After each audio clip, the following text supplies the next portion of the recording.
নাভির নিচে হাত রাখা এটা আল্লাহর নিকটে হওয়ার বেশি উপায়।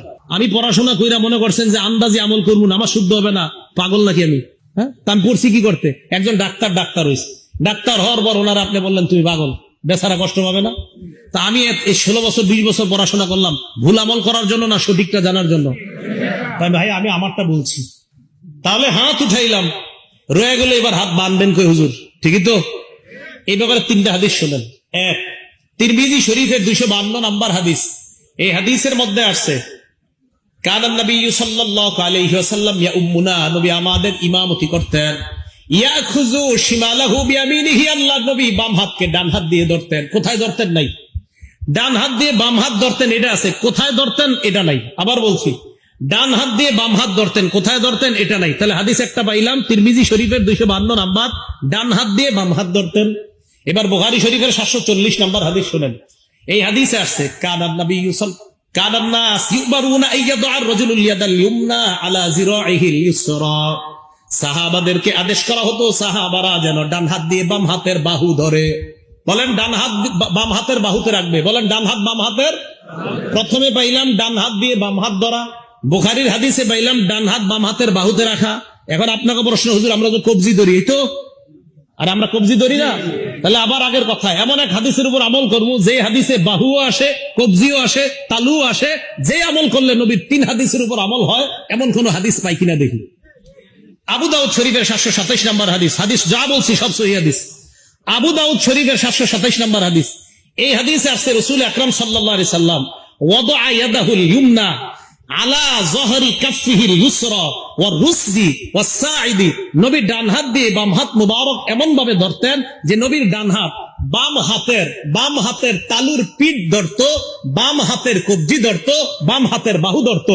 ওই আগের তিরমিজির হাদিসে আছেন 255 নম্বর হাদিসে আছে হাত ধরতেন, বুখারীর 740-এ আছে বাহু ধরতেন, আর আবু দাউদের 727 নম্বর হাদিসে পাইলাম বাহুও পাইলাম, কবজিও পাইলাম, হাতের এই তালুর পিঠও পাইলাম। তো এই হাদিসের উপর আমল করলে বুখারীর হাদিস অনুযায়ী বাহুর উপর আমল হয়, তিরমিজির হাদিস অনুযায়ী হাত ধরার আমল হয়, আবু দাউদের হাদিস অনুযায়ী কবজি, হাতের তালুর পিঠ এবং বাহু সবগুলোর উপর আমল হয়। ভাই আমি এই জন্য এটা পালন করি। আমি কখনো কাউকে আঘাত করে কথা বলা পছন্দ করি না আমি। কিন্তু আমাকে যদি বলেন কেন, আমি বলবো এই কারণে আমি 3 সুন্নাহ পালন করে বেশি সওয়াব চাই। আমি আগেও বললাম ওই জায়গায় আমি বেশি সুন্নাহ পালন করে বেশি সওয়াব চাই। এবার শুনছেন দ্বিতীয় কথাটা, এটাই হানাফি মাযহাব। এটা কি মাযহাব? এটা কোনো নতুন ধর্ম না, এই ভুল বুঝবেন না। এবার আসেন, হাত বাঁধবেন, এই তো? কি করবেন? হাত বাঁধবেন। এই কথাগুলোর বিরুদ্ধে যদি কারো কেউ থাকেন, মন দিয়ে শোনেন। শিক্ষিত কোন যুবক ভাইরা যদি থাকেন, শোনেন। শোনার পরে আমার বিরুদ্ধে কিছু লেখার আগেও আপনি অন্তত মাথাটা লাগায় চিন্তা করবেন যে আসলে রাসূলের সুন্নাহ কোনটা। আর আমি তো কাউকে আঘাত করে, কাউকে ইঙ্গিত করে কিছু বলছি না। আমি শুধু বলছি আমার সালাত শুদ্ধ কিনা, আমার সালাত কি কিনা, আমার নামাজ। এখন আসেন হাত রাখা।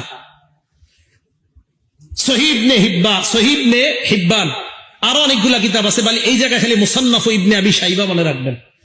মুসান্নাফ ইবনে আবি শাইবা 3959 3959 নম্বর হাদিস। আলকামা ইবনে ওয়াইল ইবনে হুজুর থেকে বর্ণনা, তিনি বলেন রাআইতুন নাবিয়্য সাল্লাল্লাহু আলাইহি ওয়াসাল্লাম ওয়াদা ইয়াদাহুল ইউমনা আলাল ইউসরা, আমি আল্লাহর নবীকে দেখলাম আল্লাহর নবী ডান হাত দিয়ে বাম হাত ধরছেন। ফিস সালাতি তাহতা সুররা, নামাজের মধ্যে নবীর নিচে হাতটা রাখছে। আমি আল্লাহ নবীকে দেখলাম, আলকামা ইবনে ওয়াইল ইবনে হুজুর বলেন আমি আল্লাহ নবীকে দেখলাম ডান হাত বাম হাতের উপর রাখছে, নাভির নিচে। আর যে আগের আমলটা বললাম যদি এই জায়গায় ধরেন, অটোমেটিক আপনার হাত নাভির নিচে চলে যাবে। আল্লাহ নবীকে দেখলাম আমি নাভির নিচে রাখছে। এটা হলো মুসান্নাফ ইবনে আবি শাইবার 3959 নম্বর হাদিসের বর্ণনা, সনদ সহিহ। 3960 নম্বর হাদিস যে বর্ণনা, ওইটারও সনদ সহিহ। ওই বর্ণনার মধ্যে এক তাবির বর্ণনা আছে সনদ সহিহ। উনিও বলছেন যে রাসূল আকরাম সাল্লাল্লাহু আলাইহি সাল্লামের নামাজের পদ্ধতি এটাই যে ডান হাতকে বাম হাতের উপরে রাখা। শুধু তাই না, ইমাম বুখারী রাহমাতুল্লাহি আলাইহি উস্তাদ ইসহাক ইবনে রাহওয়াই রাহমাতুল্লাহি আলাইহি বলেন নাভির নিচে হাত রাখা এটা আল্লাহর নিকটে হওয়ার বেশি উপায়। সুবহানাল্লাহ। কার উস্তাদ?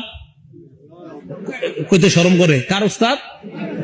জি, মানে এটা চিন্তা করে পড়ে গেছেন আপনি, ইন্না হুজুর ইমাম বুখারীর উস্তাদ নাভির নিচের কথা কইছে। টেনশনে পড়ে গেছেন। ইমাম বুখারী রাহমাতুল্লাহ আলাইহির উস্তাদ ইসহাক ইবনে রাহওয়াই উনি বলেন, নাবি তাহতা সুররা, নাবির নিচে হাত রাখাটা আকরাবু ইলাল্লাহ, এটা আল্লাহর কাছে অধিক পৌঁছার এবং আল্লাহর আনুগত্য বেশি প্রকাশ পায় নাবির নিচে হাত রাখলে। আমি কিন্তু বলছি না অন্যগুলা ভুল, এটাও একবারও বলি নাই। আমি বলছি আমি কেন এইভাবে নামাজ পড়ি। তো আমি ভাই এই জন্য বলি, ইমাম বুখারী রাহমাতুল্লাহ আলাইহির উস্তাদ একটা কথা বলছে, তো আপনি ওই যুগে একটা বলছেন, তা আপনারটা আমি কেন শুনবো, ওনারটা না শুই না? না যদি বলেন না হুজুর আমারটাই শুনতে হবে, ওনারটা শুনলেন না, তখন আমি কমো আচ্ছা তো কি করা, ঠিক আছে আপনারটাই হুনিয়া আইন, কি করবেন কন। এই তো ইমাম বুখারী রাহমাতুল্লাহ আলাইহির উস্তাদের কথা তুই আপনারটা শুনবো না। আমি আবারও বলছি আমি এইভাবে কেন নামাজ পড়ি, শুধু এগুলা বলছি। এবার আসেন, হাত রাখলাম, রাখার পর এবার সালাত শুরু হয়ে গেল। তো মোটামুটি যেতটুকু নিয়ে আপনাদেরকে নতুন ভাবে কিছু শিখাইতে চাই এতটুকু কিন্তু হয়ে গেছে।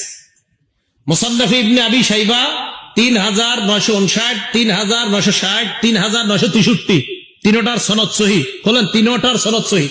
হ্যাঁ, একটা কথা আছে, এই 3959 উপরে অনেকে প্রশ্ন করে বা আপনারা যে হাদিস করেন এই হাদিসটা মুসান্নাফ ইবনে আবি শাইবাতে নাই, কথাটা সঠিক না। কিছু পাণ্ডুলিপিতে নাই, এটা সঠিক, কিছু পাণ্ডুলিপিতে আছে। এখন যদি বলেন হুজুর কিছু পাণ্ডুলিপিতে কেন নাই, আমি বলবো তিরমিজি শরীফেরও অনেক হাদিস এই পাণ্ডুলিপিতে আছে, তো আরেকটা নাই, সেখানে কেন নাই? তিরমিজি শরীফের পাণ্ডুলিপির 3 জন বর্ণনাকারী বলি, একজন আব্দুর রহমান মুবারক পুরী, ওনার একটা পাণ্ডুলিপি আছে। শুআইব আল আরনাউত, ওনার একটা পাণ্ডুলিপি আছে। আহমদ শাকির, ওনার একটা পাণ্ডুলিপি আছে। 3 পাণ্ডুলিপি খোলেন, দেখবেন একটাতে কিছু হাদিস আছে, আরেকটাতে কিছু নাই। যদি বলেন একটাতে কিছু থাকা আরেকটাতে কিছু নাই, এটা মানি না, তো তিরমিজিও তো মানবেন না, এটা তো 6 কিতাবের এক কিতাব। তাহলে এই অভিযোগ সঠিক না। সহিহ হাদিস যেখানেই পাবো সেখান থেকে নিব, এটা যেই কিতাবই থাক। সহিহ হাদিস যেখানে পাবো সেখান থেকে নিব, এটা যে কিতাবে থাক। এই হলো আপনি সালাত শুরু করলেন। এখন আপনি নামাজ শুরু করার পর